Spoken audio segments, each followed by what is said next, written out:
നമ്മുടെ ഇന്ത്യൻ നാവികസേന ഇപ്പോൾ ബംഗാൾ ഉൾക്കടലിൽ ഇന്ത്യൻ നാവികസേനയുടെ പ്രവർത്തന സാന്നിധ്യം വർദ്ധിപ്പിക്കുന്നതിനായി ഒരു പശ്ചിമ ബംഗാളിലെ ഹാൽദിയായി ഒരു പുതിയ നാവിക താവളം സ്ഥാപിക്കാൻ ഒരുങ്ങുകയാണ്. വികസിച്ചുകൊണ്ടിരിക്കുന്ന പ്രാദേശിക സുരക്ഷാ ചലനാത്മകതയ്ക്കിടയിൽ സമുദ്ര നിരീക്ഷണവും ദ്രുത പ്രതികരണ ശേഷിയും വർദ്ധിപ്പിക്കുന്നതിനുള്ള ഇന്ത്യയുടെ തന്ത്രപരമായ ഒരു ഉദ്ദേശം, അതായത് തന്ത്രപരമായി ആഗോള വ്യാപാരത്തിന് നിർണായകമായ ഒരു സ്ഥലമായ ബംഗാൾ ഉൾക്കടലിൽ നിന്ന് മലാക്ക കടലിടുക്കിലേക്കുള്ള ഗതാഗതം നിരീക്ഷിക്കാൻ ഇന്ത്യൻ നാവികസേനയെ സജ്ജമാക്കാൻ ഈ ഹാൽദിയ താവളം സഹായിക്കും. ഇന്ത്യൻ മഹാസമുദ്ര തീരങ്ങളിൽ സമാധാനം നിലനിർത്തുന്നതിന് സുരക്ഷാ പരിപാലനം, സ്ഥിരത പ്രോത്സാഹിപ്പിക്കൽ എന്നിവയിൽ ഊന്നൽ നൽകുന്ന ഇന്ത്യയുടെ ഒരു സമുദ്ര സുരക്ഷാ തന്ത്രമാണിത്. ഹൂഗ്ലി നദിയിൽ ഹാൽഡി നദിയുമായി സംഗമിക്കുന്ന സ്ഥലത്തിനടുത്തായി സ്ഥിതി ചെയ്യുന്ന ഈ ഹാൽഡിയ ബംഗാൾ ഉൾക്കടലിന്റെ സാമീപ്യത്തിൽ നിന്ന് പ്രയോജനം നേടുന്നു. അതായത് ആഴക്കടൽ സാൻഹെഡ്സ് പ്രദേശത്ത് നിന്ന് ഏകദേശം 130 കിലോമീറ്റർ അകലെയാണ് ഇത് സ്ഥിതി ചെയ്യുന്നത്.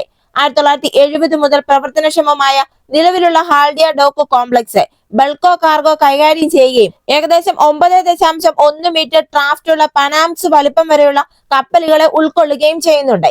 ഇത് നാവിക പൊരുത്തപ്പെടലിന് ശക്തമായ ഒരു അടിസ്ഥാന സൗകര്യം നൽകുന്നു. അതുകൊണ്ട് തന്നെ ഇന്ത്യയെ സംബന്ധിച്ചിടത്തോളം ഈ പുതിയ നാവിക താവളം ഇപ്പോൾ വളരെയധികം പ്രാധാന്യം അർഹിക്കുന്നുണ്ട്.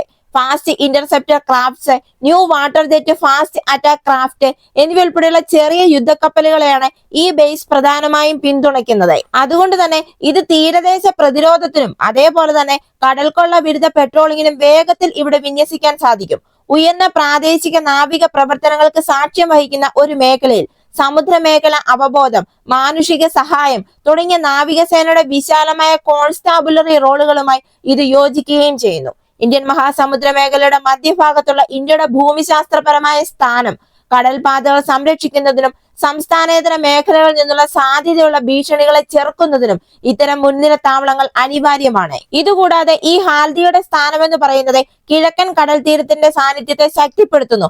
അതായത് INS ചിൽക്ക പോലുള്ള താവളങ്ങളെ ഇത് പൂരകമാക്കുകയും അതേപോലെ തന്നെ ആൻഡമാൻ നിക്കോബാർ കമാൻഡ് പ്രവർത്തനങ്ങളുമായി സംയോജിപ്പിക്കാൻ ഇത് സഹായിക്കുകയും ചെയ്യും. ഇവിടെ ഇപ്പോൾ ഈ ഇന്ത്യ സൈനികവൽക്കരണം കൂടുതൽ ശക്തമാക്കിയിട്ടുണ്ട്. അതേപോലെ തന്നെ പ്രാദേശിക നാവികസേനയ്ക്ക് പുറത്തുള്ള 100-ലധികം യുദ്ധക്കപ്പലുകൾ പതിവായി ഇവിടെ പ്രവർത്തിക്കുകയും ചെയ്യുന്നുണ്ട്. ഈ നീക്കം പിരിമുറുക്കങ്ങൾ വർദ്ധിപ്പിക്കാതെ തന്നെ ഇന്ത്യയുടെ പ്രതിരോധ നിലപാട് വർദ്ധിപ്പിച്ചിരിക്കുകയാണ്. നാവികസേനയുടെ ചലനാത്മകതയും വഴക്കവുമാണ് ഇവിടെ പ്രയോജനപ്പെടുത്തുന്നത്. 2018 ഹാൽദിയയിൽ ബാർജ് കൈകാര്യം ചെയ്യുന്നതിനായി അവതരിപ്പിച്ച ഫ്ലോട്ടിംഗ് ജെട്ടികൾ ഉൾപ്പെടെയുള്ള അടിസ്ഥാന സൗകര്യ നവീകരണങ്ങൾ ഈ സ്ഥാപനം പ്രതിഫലിപ്പിക്കുന്നു. അതേപോലെ തന്നെ കടൽ കൊള്ള, കടത്ത് തുടങ്ങിയ സമകാലിക ഭീഷണികളെ നേരിടുന്നതിനിടയിൽ ഇന്ത്യൻ മഹാസമുദ്ര മേഖലയിൽ ഇന്ത്യയുടെ പ്രമുഖ പങ്ക് ശക്തിപ്പെടുത്തുകയാണ് ഇപ്പോൾ ഈ താവളം.